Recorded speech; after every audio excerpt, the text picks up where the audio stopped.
At 62 years old, Keanu Reeves stands as one of the most unlikely action icons Hollywood has ever produced. He bent reality in The Matrix, he turned grief into controlled fury in John Wick, and for more than 3 decades, he has quietly ruled an industry that usually rewards ego over empathy. But here's what rarely makes headlines. While others collect mansions, Keanu rides the subway. While fame inflates egos, he lowers his voice. While celebrities advertise their wealth, he gives his away in silence. And that humility didn't come from success, it was forged in loss. Keanu's life began in instability. Born on September 2, 1964, his childhood was shaped by absence and motion. His father left when Keanu was just 3 years old, disappearing without explanation. Years later, Keanu would admit he had no real memory of what it felt like to have a father.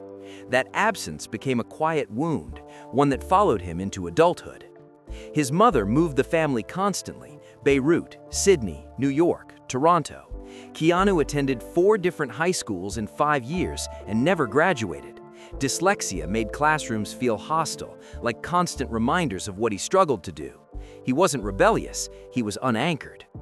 2 things gave him relief: hockey and acting. On the ice, he found freedom.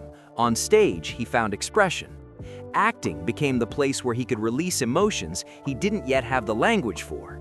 At 17, he dropped out of school and chose the most uncertain path imaginable: becoming an actor.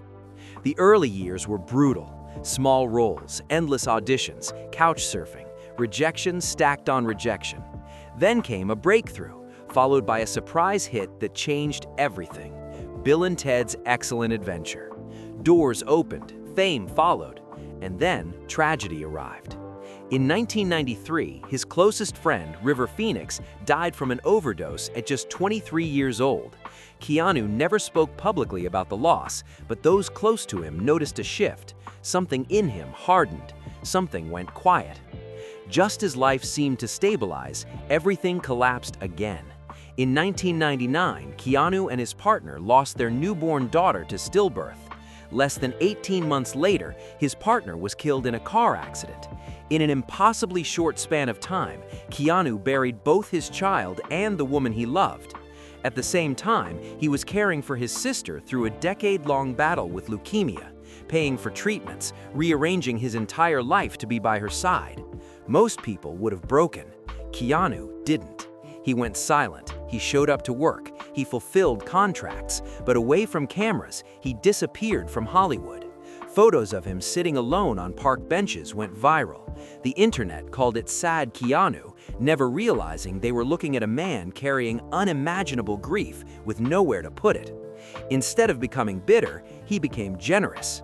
He quietly gave away tens of millions from his Matrix earnings to costume designers and visual effects teams. He covered medical bills for strangers. He bought gifts for stunt crews. He treated everyone on set with the same respect he gave directors. None of it was announced. None of it was branded. Kindness became his language. Then, at an age when most action stars fade, Keanu rebuilt himself. John Wick wasn't just a comeback, it was a resurrection. He trained relentlessly: martial arts, firearms, precision movement. But what made the role resonate wasn't the violence, it was the grief. John Wick wasn't invincible. He was a man who had lost everything. Keanu didn't have to imagine that pain, he lived it. The film transformed him into a new kind of icon, not untouchable, but enduring. Today, Keanu still lives simply. He still rides public transit. He still signs autographs until the last fan leaves. He still gives away money quietly. He still shows up. Keanu Reeves didn't become gentle because life was gentle to him. He became gentle because life was cruel, and he chose compassion anyway. That's not a Hollywood image. That's a legacy. This is Hollywood Unseen.